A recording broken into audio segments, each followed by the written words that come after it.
Thanks for staying with us. You're watching WION World this one. I'm Janecha and this is Speed News. Let's start with all the stories making headlines today.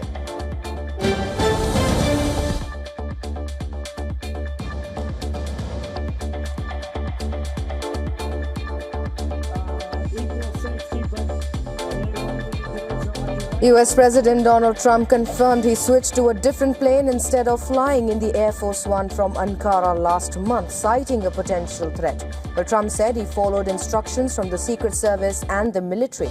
When asked why it was considered too dangerous for him to fly on Air Force One, not for the journalists and aides, but Trump replied that he did not know but believed he himself was at greater risk.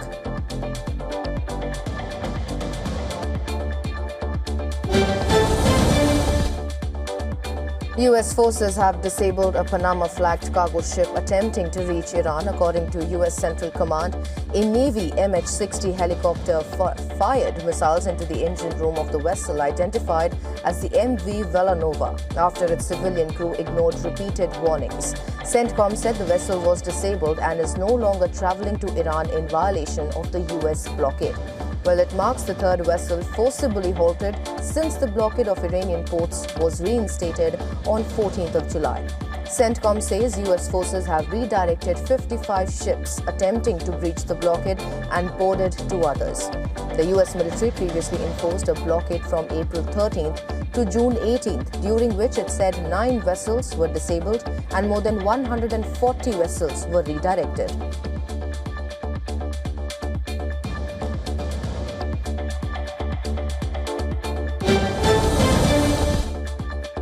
Islamic Revolutionary Guard Corps advisor Reza Naqvi says Iranian forces must be prepared to expand operations into enemy territory and carry out missions beyond Iran's borders if ordered.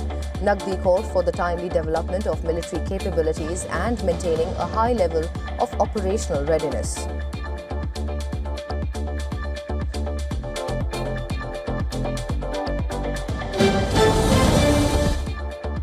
At least 6 people have been killed after Iran-backed Houthi rebels allegedly struck a cargo ship near Yemen's Bab al-Mandeb Strait. Yemen's Coast Guard says 4 crew members and 2 rescue personnel were killed, while 10 others were injured. The commercial vessel, identified as the T. Hamaha, caught fire and suffered extensive damage in the attack. The Houthis later claimed the ship that was targeted was a Saudi military equipment ship.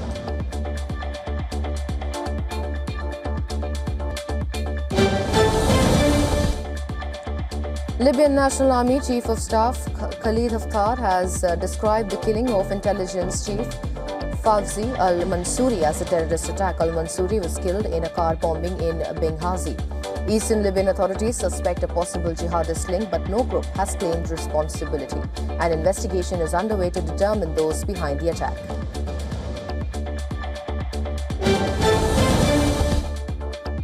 A Syrian court has sentenced former President Bashar Assad to death in absentia, convicting him of crimes against humanity and war crimes committed during Syria's 14-year civil war. The verdict marks the first domestic conviction of Assad since his regime was ousted in December 2024. Assad fled to Russia following his ouster and was sentenced in absentia because he was not present in the court. Now, the ruling also includes convictions for killings, torture, and arbitrary detention carried out during the conflict.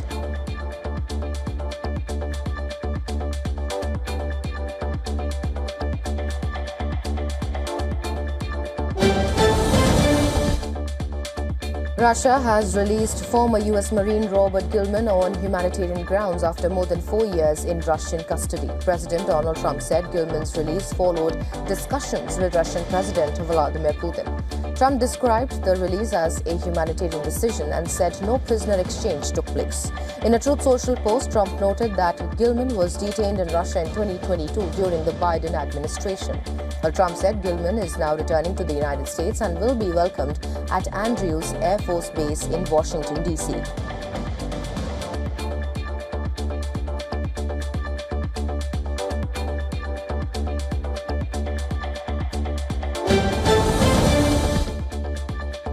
A ferry carrying around 130 people caught fire in waters off Lombok, with passengers being evacuated. Indonesian officials have said this in a statement. Now, the ferry was travelling from Padangbai port in Bali to Lembar port in Lombok when the fire broke out in the Lombok Strait at 4:39 a.m. local time. The ferry was carrying 114 passengers and 17 crew members. More than 200 rescue personnel were deployed for the evacuation. Nearby vessels, including a Navy ship and another ferry, joined the rescue operation. Officials said there were no immediate reports of casualties.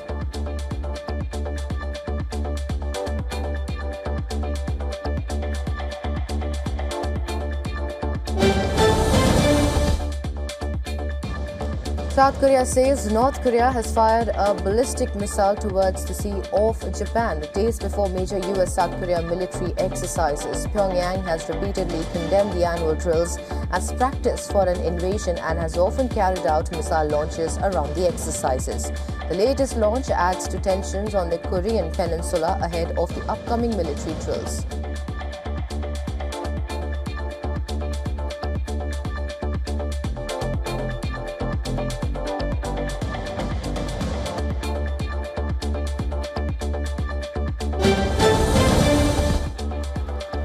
Colombia is racing to find survivors after it was struck by a powerful 7.4 magnitude earthquake. The death toll has risen to 250, while more than 1,670 people have been injured.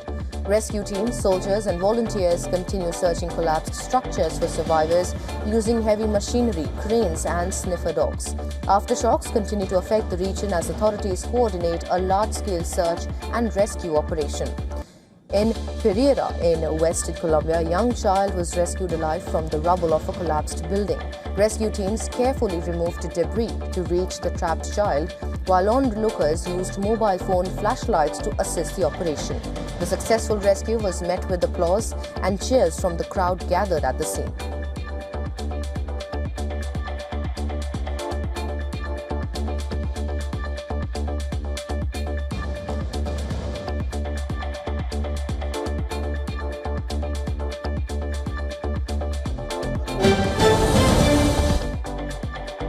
Protesters gathered in El Salvador to demand the release of 12 war veterans accused of plotting attacks during President Nayib Bukele's 2024 inauguration.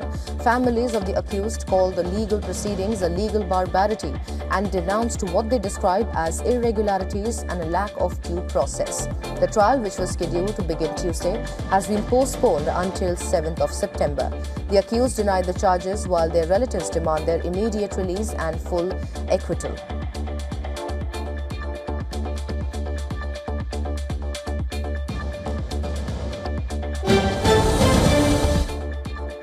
Indigenous protesters gathered outside Brazil's National Congress in Brasilia demanding protection of their rights and territories. The protesters accused lawmakers of advancing bills and constitutional amendments they say could undermine indigenous rights. Protesters carried banners reading "Our rights are non-negotiable" and "Territories free from exploitation" as they sang, danced and played musical instruments outside the Congress.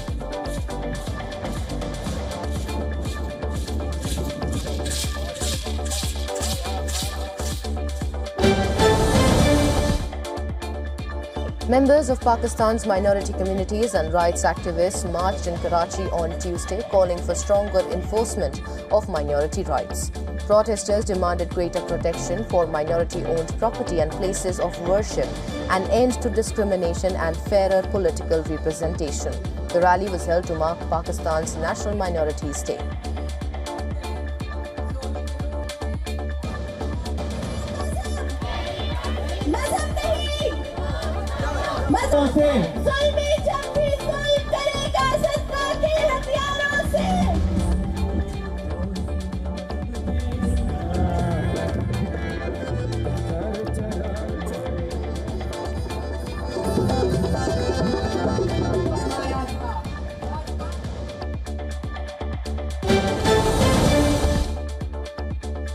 New Zealand Prime Minister Christopher Luxon has survived a confidence vote by lawmakers from his ruling National Party. Luxon called the meeting amid growing speculations over his leadership months ahead of the country's general election. The Prime Minister also survived a confidence vote in the month of April as his party faces weak support amid slow economic growth and rising unemployment. Recent opinion polls show National narrowly trailing the opposition Labour Party ahead of the 7th of November election. Luxon's personal approval has also declined, with the latest poll putting his preferred Prime Minister rating at 17%.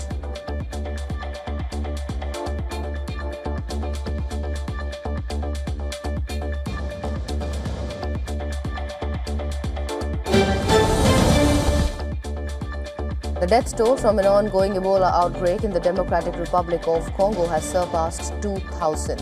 Health authorities report 4,381 confirmed cases, including 2,011 deaths, with a case fatality rate of nearly 46%. More than 700 patients remain in isolation or hospital care, while 869 people have recovered.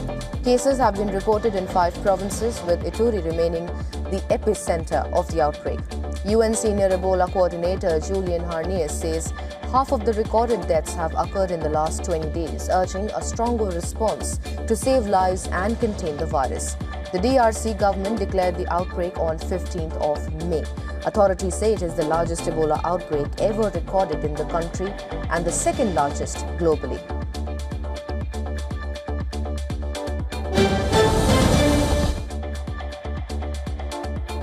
UNESCO says an estimated 2.4 million Afghan girls have been denied access to secondary education since the Taliban returned to power in 2021. The UN agency warns the continued ban could deepen poverty, increase the risk of early marriage, and cause significant long-term economic losses. UNESCO estimates the restrictions could push 600,000 women out of the workforce by the year 2066 and result in $9.6 billion in cumulative lost income. Afghanistan remains the only country in the world where girls and women are formally barred from secondary and higher education.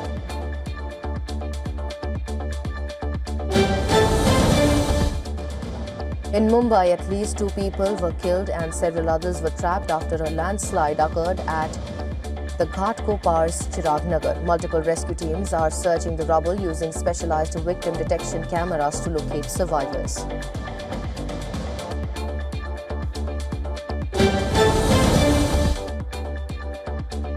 Severe flooding was reported in Yuhuan, a coastal city in China's Zhejiang province, as remnants of Typhoon Dolphin brought heavy rainfall to the region. Eyewitness footage showed flooded roads and severe waterlogging across the city. Authorities in Yuhuan issued a red alert for storms as the typhoon's remnants continue to bring tropical moisture inland. Dolphin, the strongest typhoon to hit China this year, has weakened after traveling more than 6,000 kilometers, but its remnants continue to raise the risk of flooding.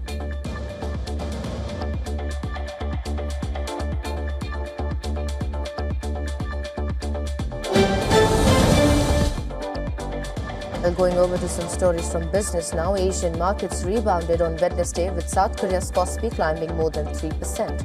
Chip makers SK Hynix and Samsung led the recovery after being hit hard in the previous session. Strong earnings from US AI firms CoreWeave and Supermicro also eased concerns over the sustainability of the AI investment boom.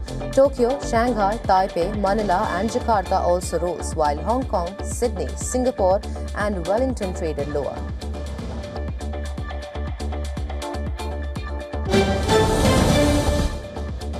Oil prices rose on Wednesday while stock markets traded mixed as investors awaited key US inflation data. The Consumer Price Index, or CPI, could provide fresh clues on the Federal Reserve's next move on interest rates.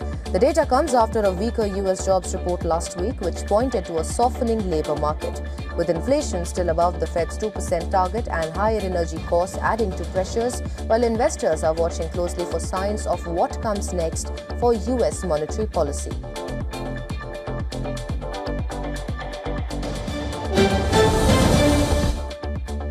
Gold prices rose on Wednesday as geopolitical risks mounted ahead of key U.S. inflation data. Spot gold gained 0.46% to $4,387 an ounce. Investors are watching the U.S. CPI report for fresh signals on the Federal Reserve's rate path, with markets pricing an even change and a chance of a rate hike next month.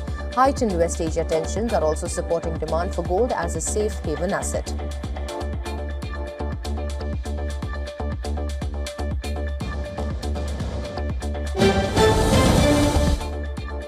The US dollar edged higher in Asian trading on Wednesday as markets awaited key US inflation data for fresh clues on the Federal Reserve's rate path. The dollar index rose 0.1% to 99.89. The yen weakened 0.1% to 159.44 per dollar despite recent US-Japan intervention, while the euro slipped 0.1% to $1.1534. Markets remain divided on the Fed's next move, with futures pricing an even 50-50 chance of a rate hold or a quarter-point hike in September. Geopolitical tensions and higher oil prices are also keeping inflation risks firmly in focus.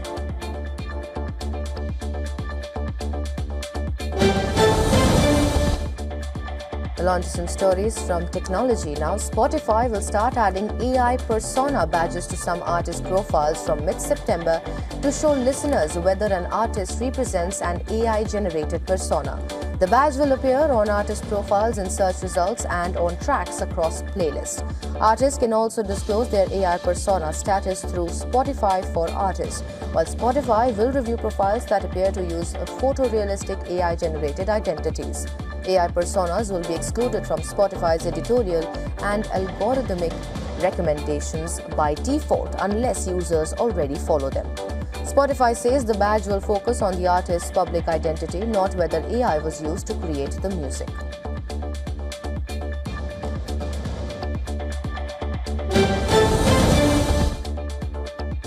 Uber Freight is investigating a data security incident after unauthorized access was detected in part of its systems and data repositories. Now, the company says that the incident has been identified, contained and remediated, and that its business operations continue without disruption.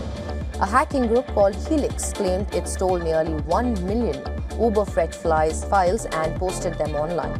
Uber Freight has not confirmed whether the data posted by the hacker is authentic, but says it has alerted federal law enforcement.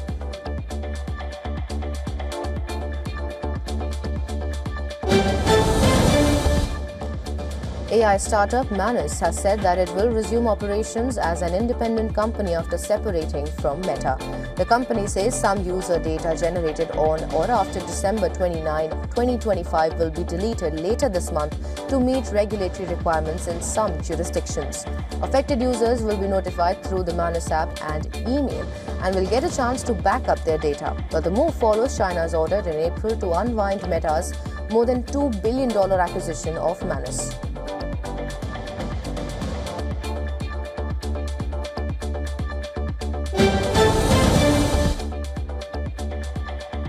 US Senator Bernie Sanders has called on OpenAI, Anthropic and Meta to pause further AI development, warning that the technology may be reaching a point beyond human control. Sanders sent the appeal to OpenAI CEO Sam Altman, Anthropic CEO Dario Amodei and Meta CEO Mark Zuckerberg. He cited recent incidents involving AI models escaping controlled testing environments and hacking other computer systems. Sanders said AI companies should honor their earlier safety commitments and pause development until stronger safeguards are in place.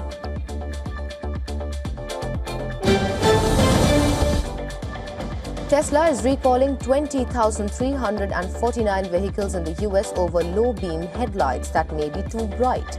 Well, the U.S. National Highway Traffic Safety Administration says the issue could reduce visibility for oncoming drivers and increase crash risk. Now, the recall affects certain Tesla Model 3 and Model Y vehicles, but a fix has not yet been finalized. Now, the recall comes as Tesla faces continued safety scrutiny, with NHTSA also investigating about 1.2 million Tesla vehicles over reported suspension failures that could lead to loss of steering control.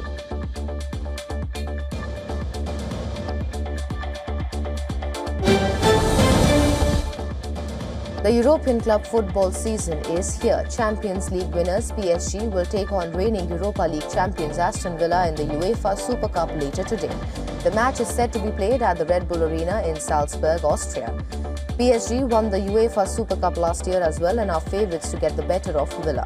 Meanwhile, Aston Villa are in the Super Cup for the first time in 44 years, having won it in their only previous appearance in the year 1982. The match will be refereed by Somalia's Omar Artan, who was denied entry into the US for the World Cup. Artan was subsequently assigned to officiate in the Super Cup by UEFA.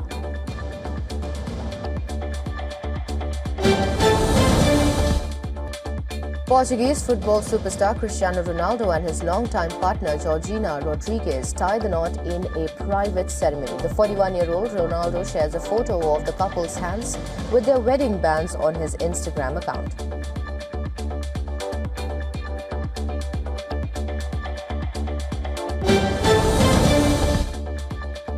Going over to entertainment now, Taylor Swift is set to be inducted into the Nashville Songwriters Hall of Fame.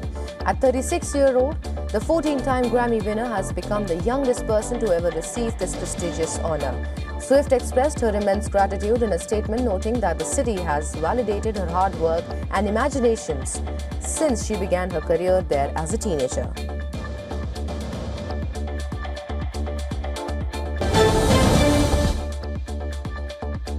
The anticipated period drama Rana Bali, starring Vijay Deverakonda and Rashmika Mandanna, is reportedly shifting its release date to the 30th of October 2026. The delay follows a recent tendon injury sustained by Mandanna, which temporarily halted production on her scheduled projects as she recovers. Set in the 19th century, the film features Deverakonda as a fearless rebel, while the movie will mark Mandanna and Deverakonda's first film after tying the knot.